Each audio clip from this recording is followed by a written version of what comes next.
अत्यंत महत्त्वाच्या kitchen tips. रोगानुसार धातूच्या भांड्यातील पाण्याचे चमत्कारी फायदे जाणून घ्या. क्रमांक 1. पित्तळच्या भांड्यातील पाणी खोकला आणि सांधेदुखीवर फायदेशीर. क्रमांक 2. मातीच्या भांड्यातील पाणी पित्त व उष्णतेच्या विकारावर उपयोगी.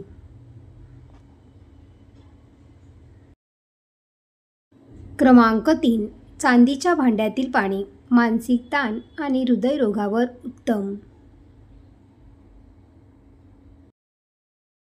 क्रमांक 4. लोखंडी भांड्यातील पाणी शरीरातील अशक्तपणा आणि रक्ताची कमी दूर करण्यासाठी. क्रमांक 5. तांब्याच्या भांड्यातील पाणी गॅस, अपचन, लठ्ठपणा आणि थायरॉईड मध्ये गुणकारी.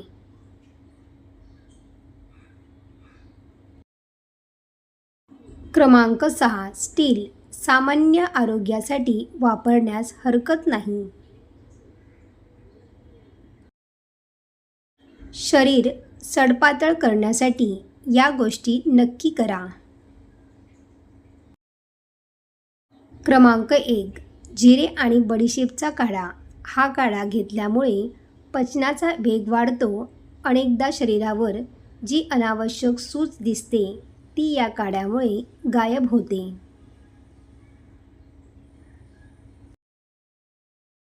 क्रमांक 2. Green tea. संध्याकाळी आपण जो नेहमीचा साखर दुधाचा चहा घेतो त्याऐवजी ग्रीन टी घेण्याची सवय लावा. फिटनेससाठी हा एक उत्तम आणि आरोग्यदायी पर्याय आहे.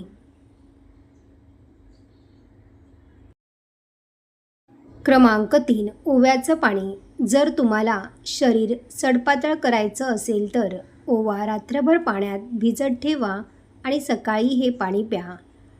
यामुळे शरीरातील चयापचय क्रिया सुधारते आणि तुमचं पोट आपोआप आत जायला मदत होते. क्रमांक 4. हळदीचे दूध. हळदीचे दूध शरीर डिटॉक्स करतं. शरीराच्या आत साठलेली चरबी स्वच्छ करण्यासाठी हे दूध खूप प्रभावी आहे.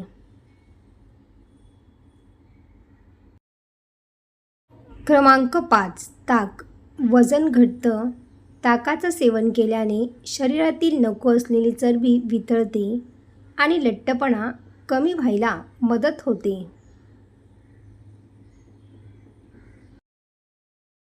आरोग्यदायी आणि घरगुती खास टिप्स. क्रमांक 1. फळे नेहमी ताजी कापून लगेच खावीत. अधिक काळ कापून ठेवलेली फळे खाल्ल्याने फूड पॉयझनिंग होऊ शकते.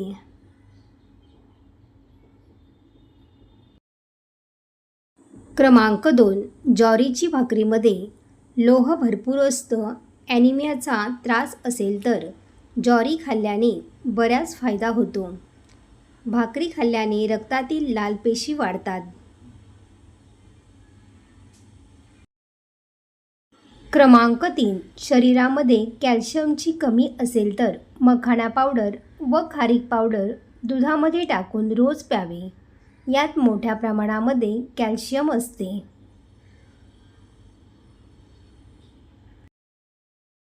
क्रमांक 4. आजकालच्या धावपळीच्या काळामध्ये अनेक आजार कमी वयातच अचानक होऊ लागले आहेत.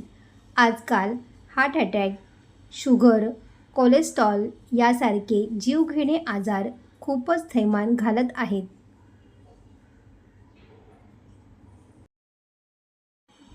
हे आजार पूर्णपणे रोखण्यासाठी शेवग्याच्या पानाचे सेवन अथवा त्याची पावडर बनवून घेणे खूपच फायदेशीर ठरू शकते.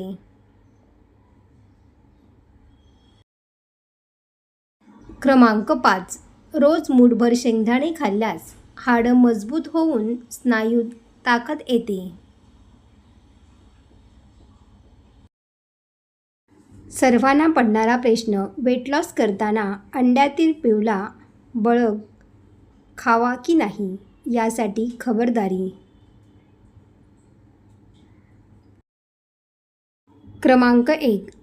अनेकांना वाटतं की पिवळा बलक खाल्ल्यामुळे शरीरात कोलेस्ट्रॉलचे प्रमाण वाढतं, परंतु हे पूर्ण सत्य नव्हे.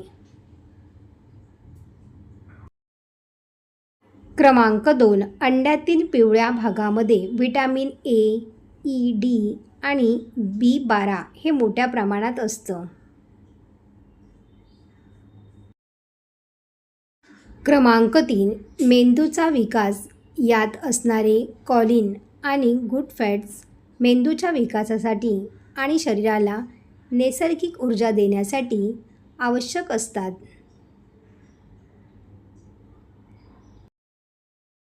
अंड्याचा पिवळा भाग कोणी खावा? क्रमांक 1.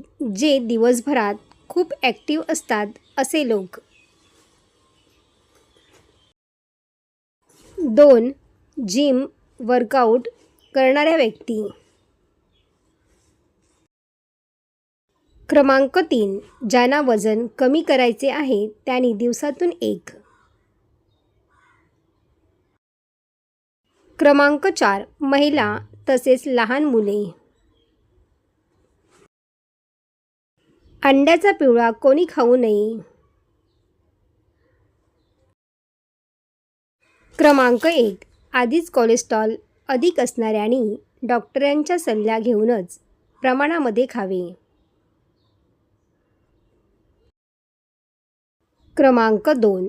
ज्यांना हृदयाचे आजार आहेत त्यांनी खाऊ नये. अंडी किती वेळा खावी?